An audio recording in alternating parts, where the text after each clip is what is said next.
Taken from the Journal of Sacred Literature, edited by John Kitto, Doctor of Divinity, Fellow of the Society of Antiquarians, author being Robert B. Blackadder, 1853.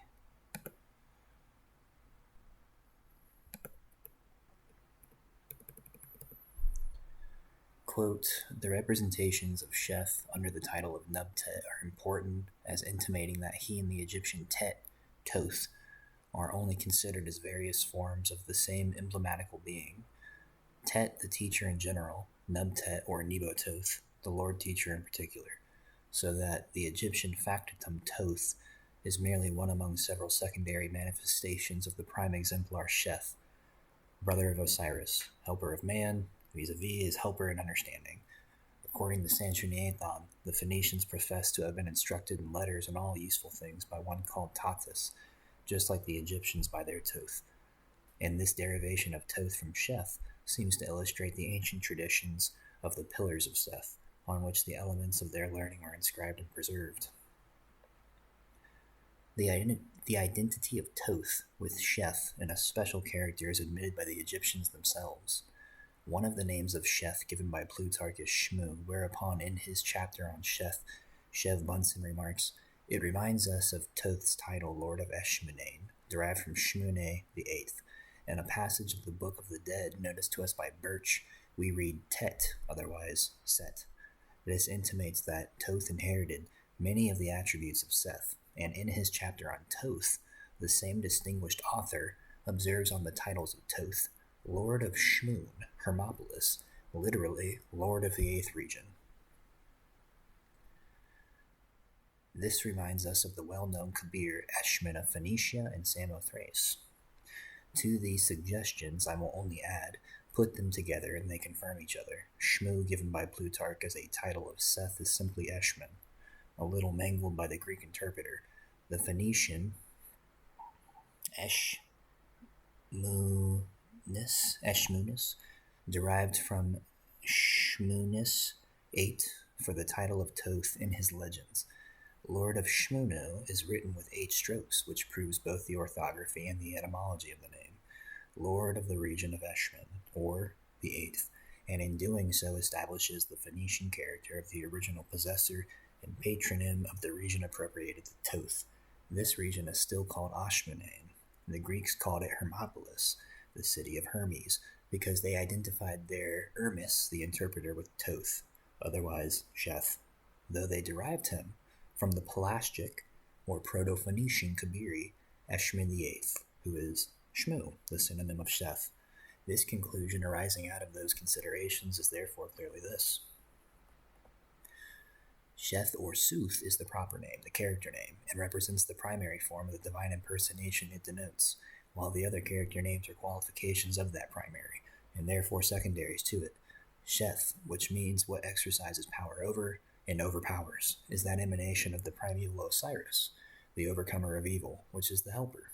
Hence he is mythically regarded as brother to the same Osiris, considered in a more exclusive light as the giver, whether of life or of all other good things. And under that, his primitive and proper name, we find Sheth established in a territorial character also, as the tutelary god of Enym and patronym of their land and tribe, Shittim or Shittan, the land of Shet.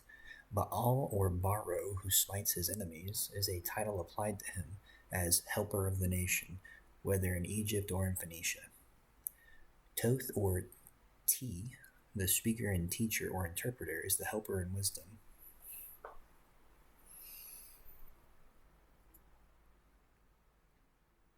And likewise a character common to Egypt and Phoenicia. Nebototh or Nubti is a more exclusive form of the same, peculiar to Egypt, the imparter of knowledge and power to kings. Eshmun, Shmun, or Shmu the Eighth, is simply his ordinal designation in the primeval Kabiric scheme, for originally, according to Herodotus, the Kabiri had no names. It is under the latter designation that Sheth was revered by the Canaanites, his proper name being regarded as the privilege and heritage of his children. In this way, the synonym Eshmun became known to the garbled traditions of the post-Phoenician period, ascribed to Sanchuniathon by his copyists. But this period only begins with the Hebrew conquest. The name Eshmun occurs on Punic inscriptions. An ancient tombstone discovered near the site of ancient Carthage presents it as the name of a deity patronym of a man. The scriptural form corresponding to Nub or Nebo is found as a local name in the domains of the children of Sheth. Mount Nebo was the most elevated part of the Abiram or Moabite mountains, in which that tribe pastured their flocks. Its being characterized as the summit of the highland suggests that the most probable situation of the height, called Mount Nebo, as the watershed, which separates the valley of Bezerka from that of Arnon, and where the latter and its tributaries take their rise. From this high ground, the vapory vale of the Jordan might be just discernible, the mountains of Judea looming in the far distance above it. It is a strange coincidence, and worthy of a passing notice, that there, on a mountain dedicated by name to the primeval mythical embodiment of the fountain in religion and knowledge, that great lawgiver died, whose books are our foundation of religion, our treasury of all knowledge in history and antiquity, though no man knoweth his grave to this day. Assuming this recording actually continues as planned, this one is taken from R. Brown June.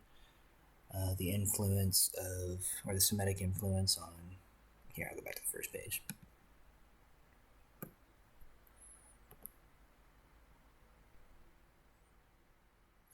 Library of the Theological Seminary. Semitic influence in Hellenic mythology, also from the late 1800s.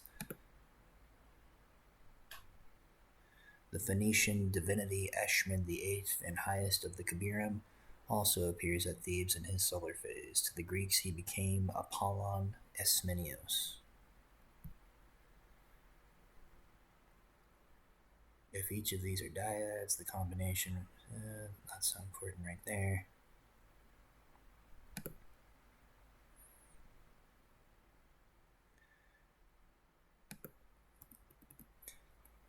Iamblichus, when speaking of Ptah, right, the eighth of the Ogdode, the Egyptian Ogdode, also alludes to these 8 powers, the 7 Kabirim, and Eshmun, the 8th.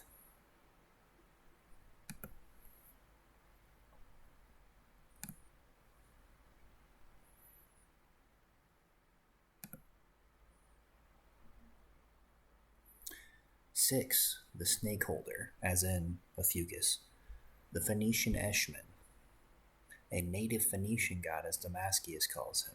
Aishkel, the lively fire, a god of healing called by the Greeks Epios, the kindly.